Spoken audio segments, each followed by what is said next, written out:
വാർത്തകളിലേക്ക്. പത്തനംതിട്ടയിൽ മഴക്കെടുതികളുടെ കുറച്ചധികം വാർത്തകൾ വരുന്നു. പത്തനംതിട്ട ജില്ലയുടെ ചില സ്ഥലങ്ങളിലൊക്കെ തന്നെ വൈദ്യുതി നിലച്ചുപോയി എന്നും ജനങ്ങൾ യൂട്യൂബിലൂടെ സന്ദേശങ്ങൾ അയക്കുന്നു. ശ്രീജിത്ത് ശ്രീകുമാരൻ പത്തനംതിട്ടയിൽ നിന്ന് വിവരങ്ങളുമായി ചേരുന്നു. Sreejith, good morning. ശ്രീജിത്ത്, പത്തനംതിട്ടയിലെ അവസ്ഥ ഇപ്പോൾ എന്താണ്?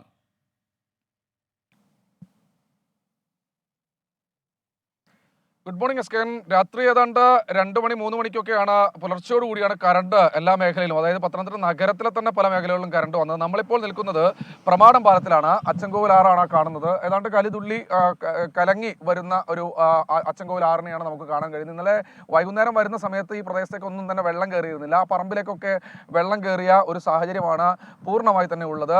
എന്തായാലും പല മേഖലകളിലും ഈ അച്ചൻകോവിലാറിൻ്റെ മാത്രമല്ല പമ്പയാറിലും ഒക്കെ ജലനിരപ്പ് ഉയർന്നിട്ടുണ്ട്. ശബരിമല തീർത്ഥാടകർ പലരും നമ്മളെ വിളിക്കുന്നുണ്ട്.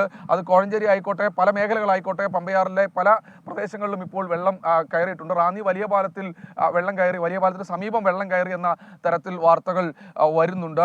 ഇത് കൂടാതെയാണ് ഇന്നലെ വലിയ തോതിൽ പന്തളത്ത് ഒരു മിന്നൽ ചുഴലി അടിച്ച് കയറിയത്. ഈ മിന്നൽ ചുഴലിയിൽ നിരവധി ഇലക്ട്രിക് പോസ്റ്റുകൾ തകർന്നു വീണിട്ടുണ്ട്. അതുപോലെ തന്നെ വീടുകളുടെ മുകളിലേക്കൊക്കെ ഈ മരങ്ങൾ വീഴുന്നൊരു സാഹചര്യം ഉണ്ടായി. പ്രധാന പാതയാണ് തിരുവല്ല പത്തനംതിട്ട പാത. ആ പാതയിലാണ് ഇന്നലെ ഉച്ചയ്ക്ക് 3 മണിയോടുകൂടി ഒരു വൻ മരം വീട്ടിൽ നിന്ന് കടപുഴകി മതിലടക്കം പുറത്തേക്ക് വീഴുന്നൊരു സാഹചര്യം ഉണ്ടായത്. വാഹനങ്ങൾ റോഡിലൂടെ പോകുന്നുണ്ടായിരുന്നു, പക്ഷേ ആർക്കും കാര്യമായ രീതിയിൽ പരിക്കേറ്റില്ല. പിന്നീട് ഫയർഫോഴ്സ് അടക്കം എത്തിയാണ് ആ മരം അവിടെ നിന്ന് മുറിച്ച് മാറ്റിയത്. വളരെ കുറച്ചു നേരം മാത്രം ഗതാഗതം തടസ്സപ്പെടുന്ന ഒരു സാഹചര്യം ഉണ്ടായി.